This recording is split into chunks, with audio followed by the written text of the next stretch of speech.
Hello once again, audience. Man, the start of this video was about to be so freaking cool. For some reason, the phone was overexposing the hell out of my face, so it looked like terrible. You know, worse than it does now. It had like tons of like sun damage and all that, and so I was gonna start it out like that and then try to get rid of it, but I accidentally got rid of it too fast. Anyways, camera's back to normal now. Let's talk about friggin' cancer. Holy balls! So I saw.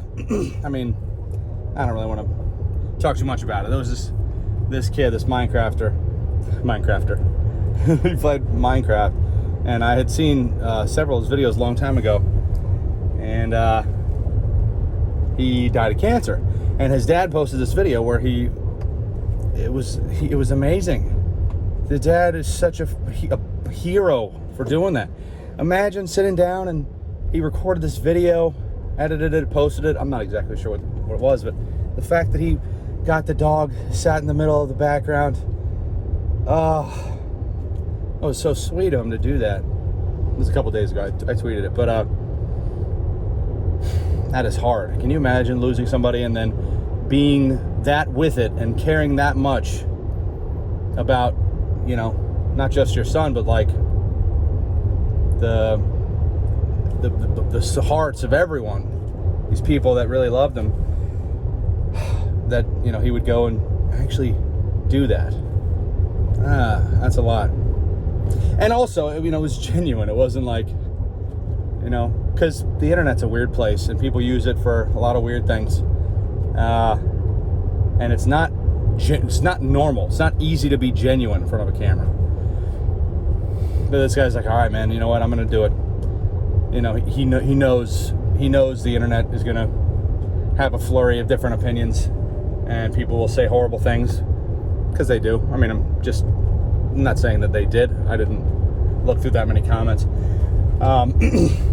Obviously, some people would try to say the most hurtful things they could, and it's very frustrating because it's like, well, you know, when are we going back to the old, all right, thumbs up, thumbs down, would you like this person to be hung? Thumbs up. Oh, well, they have spoken. Democracy has been protected. Democracy? That's not democracy. Yes, it is. That's literally democracy. Mob rule. That's why America is not a democracy. But our democracy is what we need to protect. No. I mean, that's not the only part of it. It's important to have a vote, but it's also important to not the stupid people making all the decisions that end up, let's say they're, whatever. They become the useful idiots. You just don't want to become a useful idiot. You know, if you vote, be very careful. You know, because when the rich and sparkly, pretty, glittery people tell you to vote one way about something, and then they, you know, I don't know, they try to make you feel like shame, or they use your emotions. Sometimes they're also so gaslit that they're like, how dare you? I'm a little sleepy. I just went to the gym. Okay, so immediately I saw this story and I tweeted something horrible. I tweeted like, cancer can eat my balls. And then I was like, wait, that's the worst thing I could have tweeted. You know, that doesn't sound like a good message for me to be putting out for myself in the universe. I mean, it's true. It's a true fact. And my point was, you know, it can come for any of us, and it will. I think cancer was is a thing that is supposed to happen later on in life. Something's going on where it's happening earlier. So whatever that is, you know, you could be like, oh, it's processed foods, you know, watching too much, you know, watching people play with each other's buttholes on the internet too much, maybe.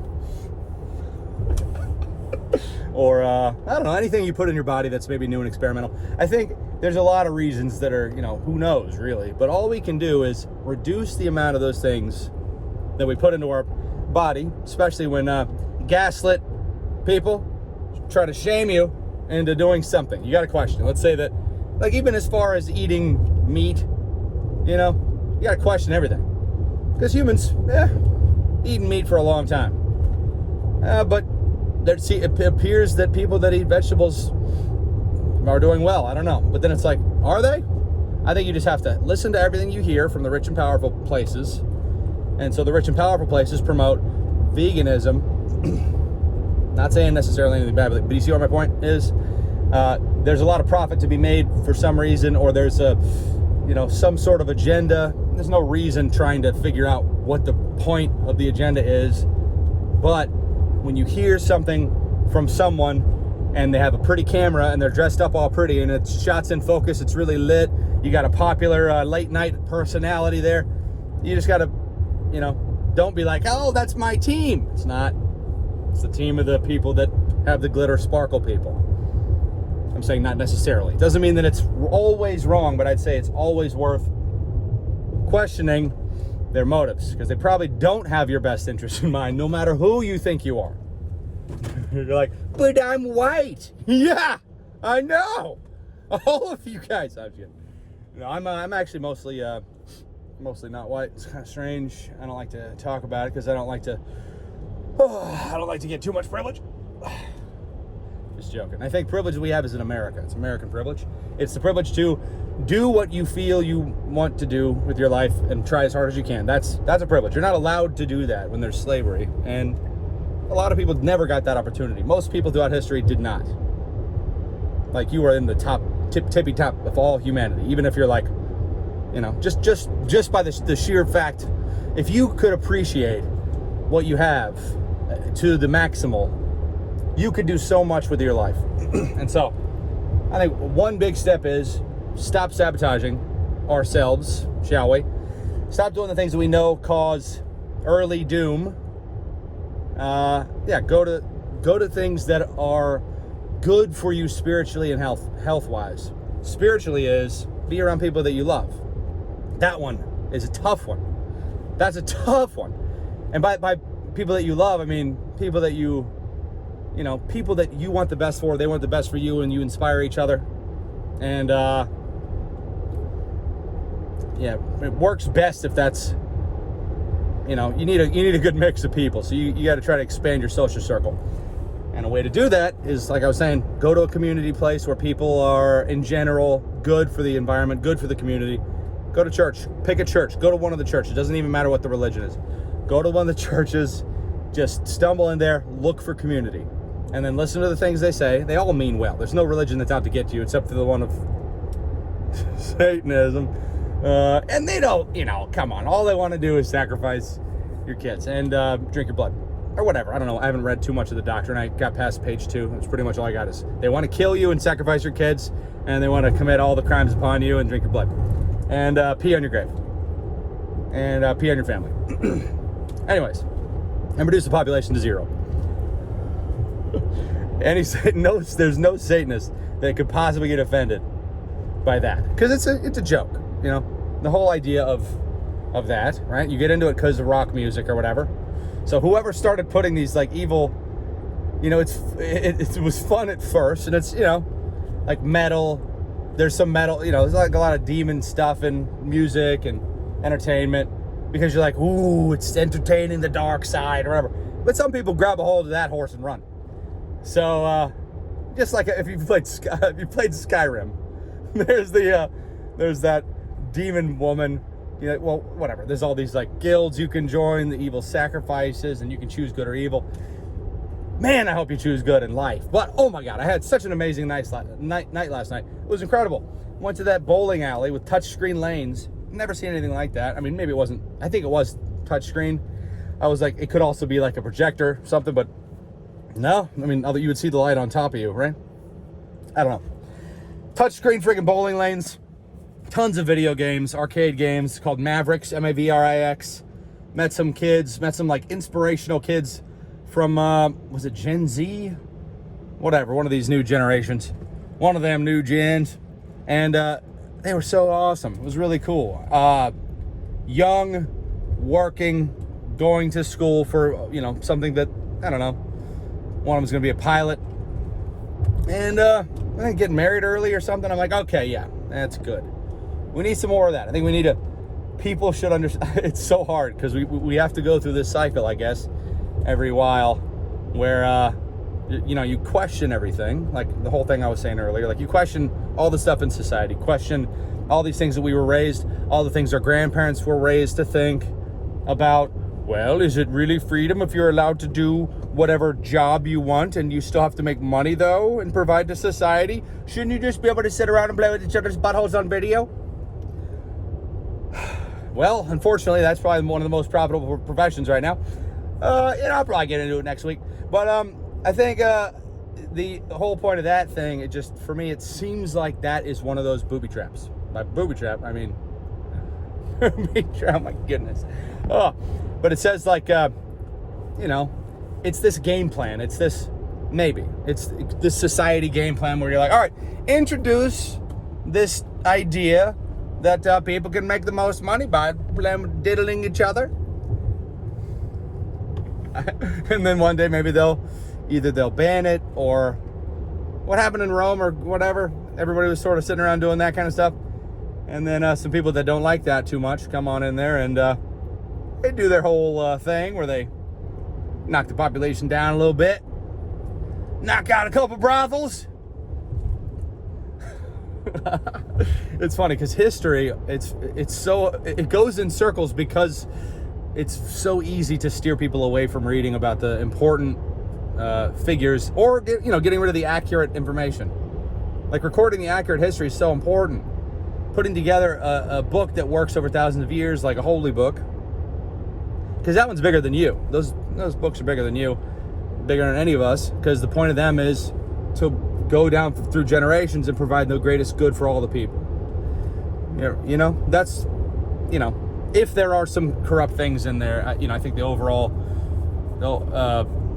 direction of them is good, obviously, because the people that are religious actually are good people. The people who use it, or they'll, I'm not sure, like use the cover of being a religious person or something like that. This is a common thing that people think, obviously, and it makes sense. I mean, it's all over TV shows and all that stuff. The Spotlight, that movie was amazing. And then there was that one about the vampires.